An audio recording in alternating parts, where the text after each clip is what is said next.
Tout proche du Tibet, au Népal oriental, le hameau perdu de Tokpegola, à 4000 mètres d'altitude. C'est la saison descendante. L'hiver, tout descend. Les grands troupeaux qui abandonnent les hautes pâtures, le vent qui a tourné, les poissons dans les rivières, les oiseaux migrateurs, les hommes des hautes vallées avec leurs yaks, et ceux des collines, le panier pendu au front.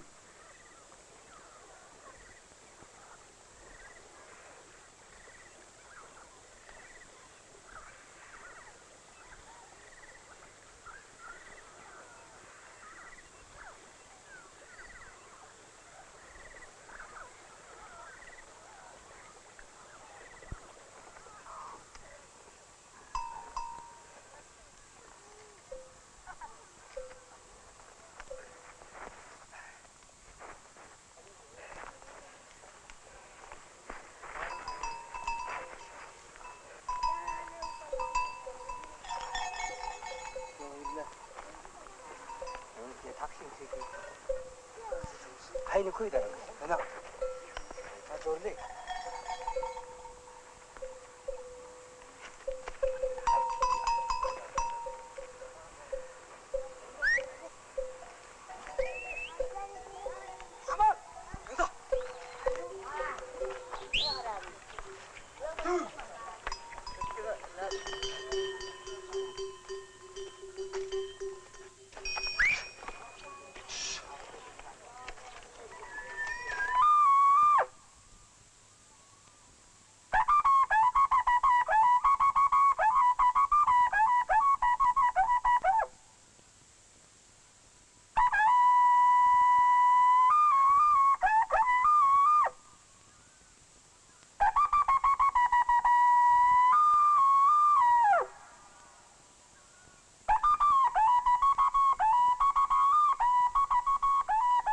De son village haut perché, un lama tibétain, lui aussi, est descendu chez les Limbus des collines pour chasser la grêle.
L'an dernier, c'est le prêtre Limbu du village qui a fait ce rituel. Mais un jour sont tombés des grêlons gros comme le poing. C'est pour cela que l'on a appelé un lama pour officier.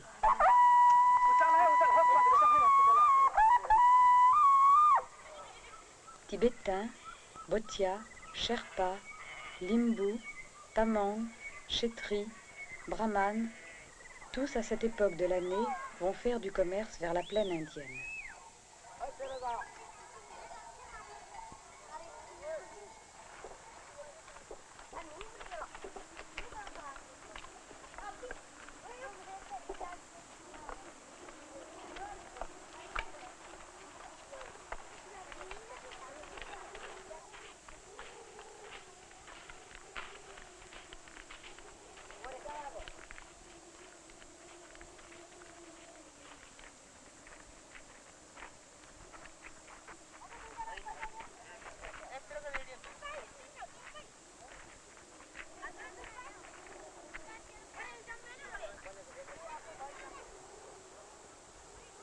Descendant de chaque vallée, ils se retrouvent sur le même grand chemin pour franchir le fleuve.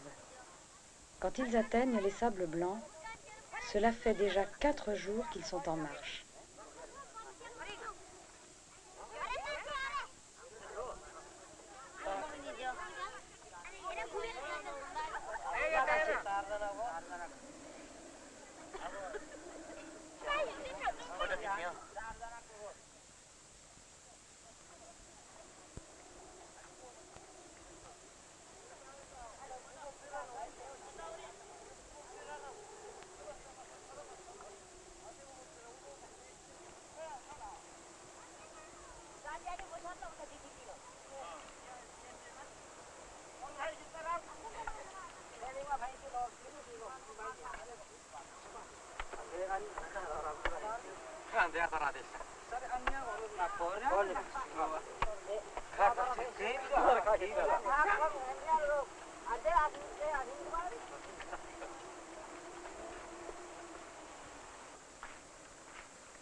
Après le repas du soir, ils prendront soin de charger le feu. Ils dormiront dans le sable, une arme sous la tête, craignant autant les bêtes sauvages de la forêt que les esprits qui hantent la rivière.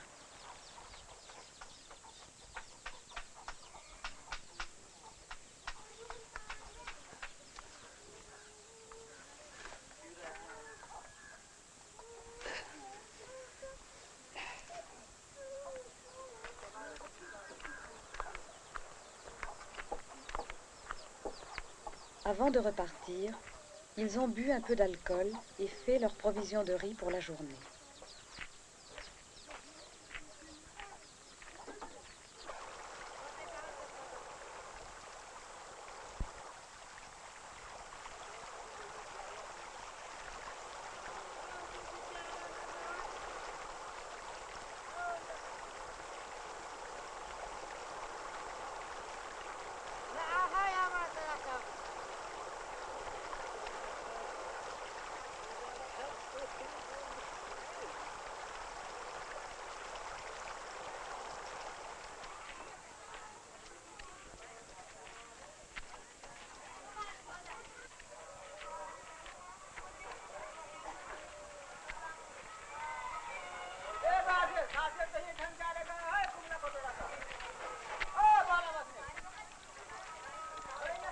Au petit matin du 7e jour, ils atteignent la ville des plaines alors que les marchands s'éveillent à peine.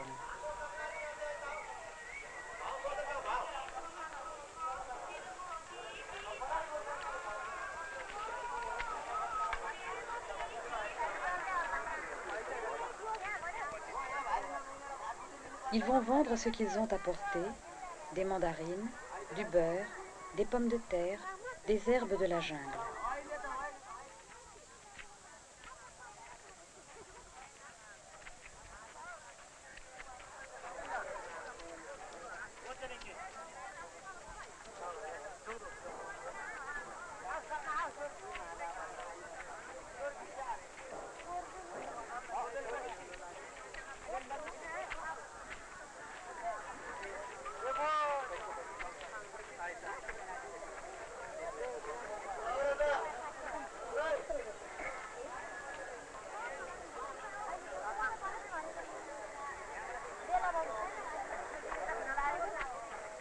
Les boutiques, les autos, le cinéma, ils veulent tout voir.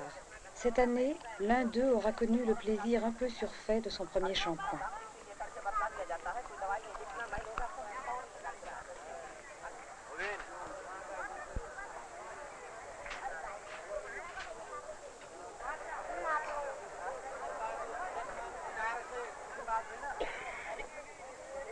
Le lendemain matin, ils achètent le sel et le fer dont ils auront besoin cette année-là. Ils repartiront tout de suite. On ne les verra plus avant l'année prochaine.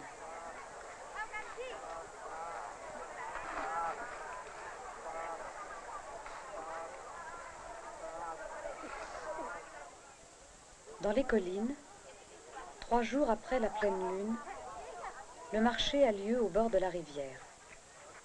On y trouve du tabac, du sucre, des tissus, de la viande, du pétrole, des épices, des bracelets. On y vend le sel rapporté de la plaine.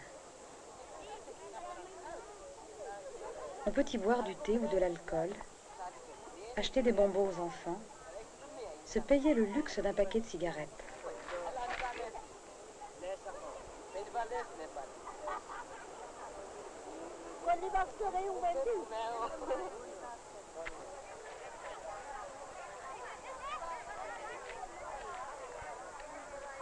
Dans le milieu de l'après-midi, les gens commencent à rejoindre leur village. Les Sherpas, les Bhotias partent les premiers. C'est qu'ils habitent au plus haut sur les crêtes. Puis, les Limbus, dont les maisons sont à mi-pente. Les Chétris, les Brahmanes, établis dans le fond de vallée, s'attardent un peu. Et pourtant, de la rivière à la crête, les hameaux superposés font un même village où chacun conserve sa langue et ses coutumes. Voilà un village des collines. Ici, à mi-pente, c'est Tumbangpe, un hameau habité par des Limbus.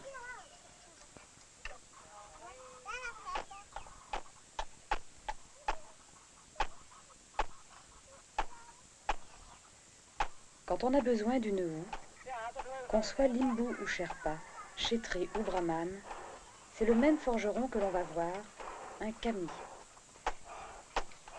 On lui remet le fer rapporté de la plaine. On le paie avec du grain chaque année au moment des moissons.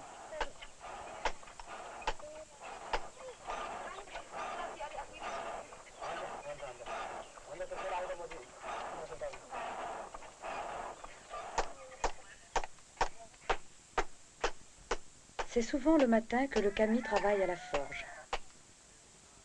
Dans la journée, il est au champ, les siens ou ceux des autres.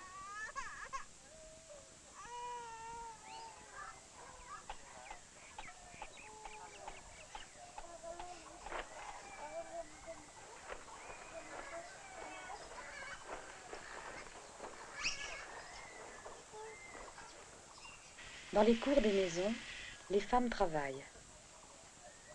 Afin qu'il ne fermente pas, Tilané a sorti son grain.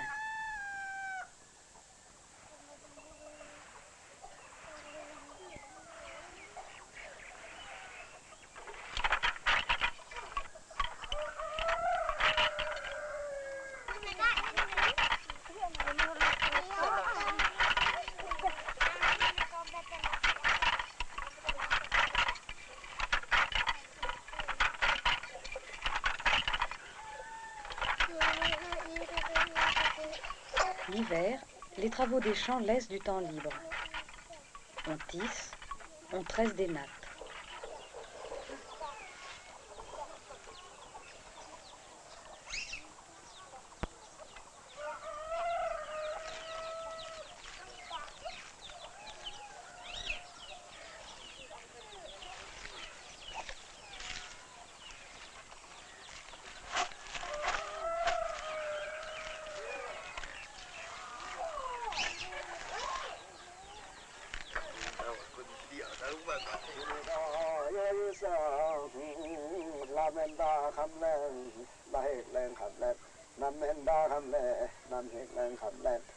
Ongekma est un prêtre limbu.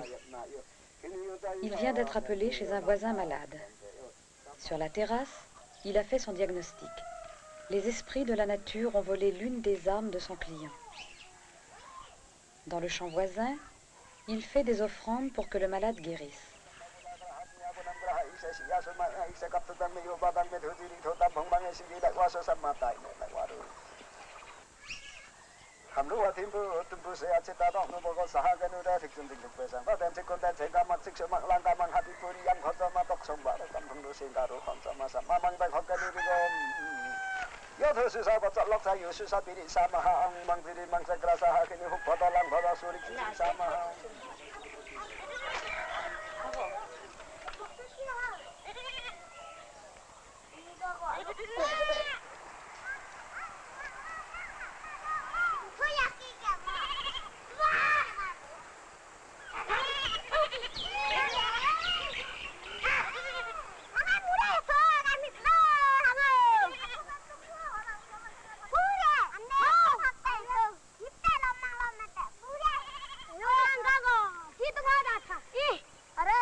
Kako, le fils d'Ongekma, il a 10 ans. C'est la première année qu'il garde les vaches de son père. Avec des petits amis pas très rassurés, serrés les uns contre les autres, il a dormi dans la cabane. À l'aube, les enfants sont redescendus au village. Kako, resté seul, s'est mis au travail.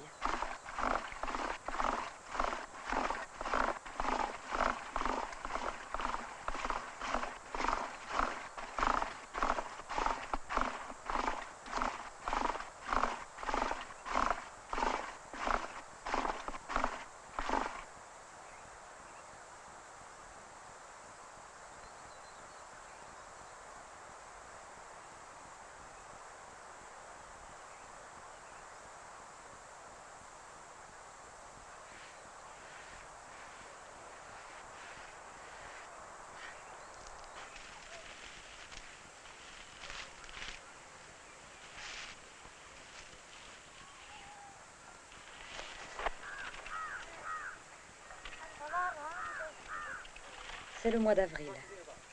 Les grands troupeaux sont déjà repartis vers les hauts pâturages du nord. Le petit troupeau de Kako, lui, est resté près du village.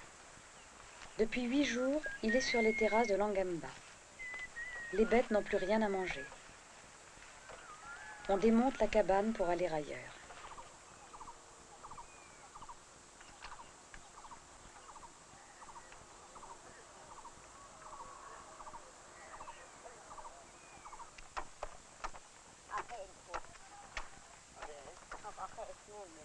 Ongekma s'est entendu avec Mota, son beau-frère. Les bêtes fumeront les terrasses.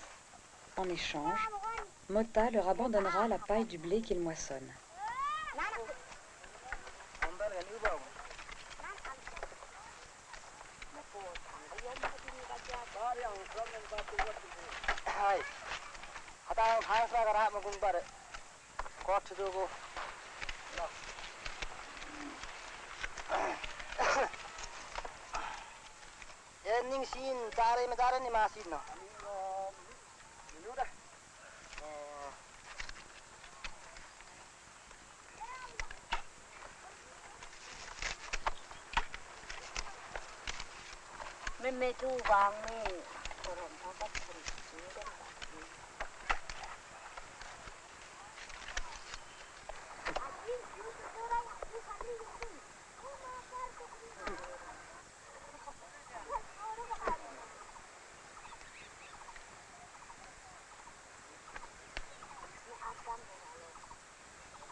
La saison des gros travaux approche.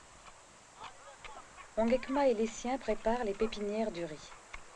On laboure, on reconstruit les diguettes, on inonde, on nivelle. Le soir, l'eau redevenue claire, Ongekma sèmera à la volée.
En bande, les jeunes sarclent le maïs.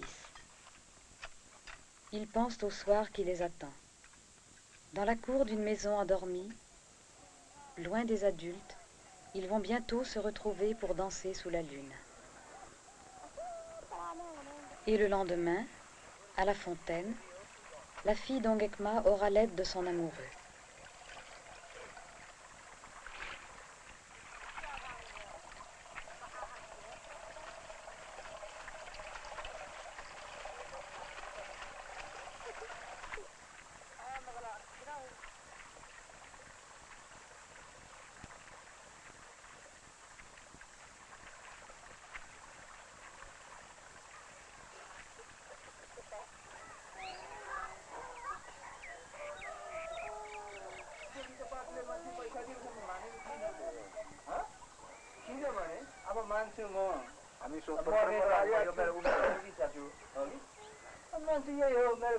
Dans le village déserté par ceux qui travaillent au champ, les notables tiennent conseil.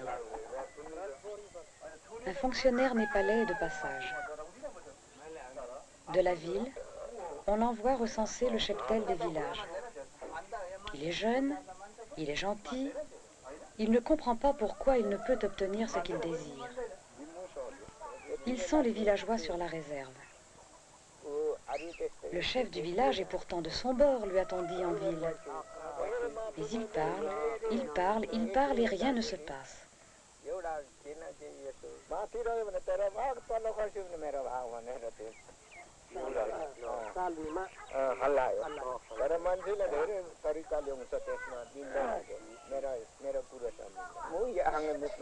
Il a été reçu, on ne peut mieux.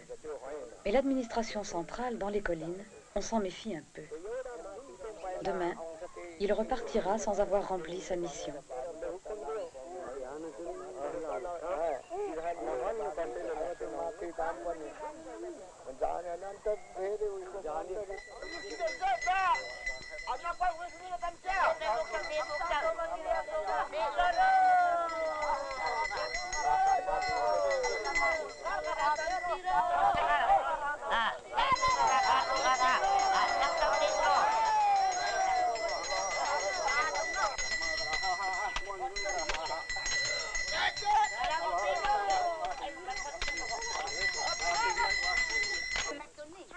Toute la nuit, chez Poutsaré, Ongekma, le prêtre, a voyagé dans l'autre monde. Les esprits du feu, de l'ours, de l'éléphant de 3 ans lui ouvraient le chemin. Le tigre protégeait ses arrières. Ensemble, ils ont traversé des rivières bleues, des rivières noires. Ils ont déjoué les embûches des sorciers et des esprits malveillants. Ils ont atteint les sommets enneigés où séjournent les dieux. Au petit matin, Ongekma vient d'écarter les influences néfastes des constellations. Il purifie les membres de la lignée, puis à chacun d'eux, il va rendre une âme revigorée par ce séjour dans l'au-delà. C'est le rituel de Tongching.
T-shirt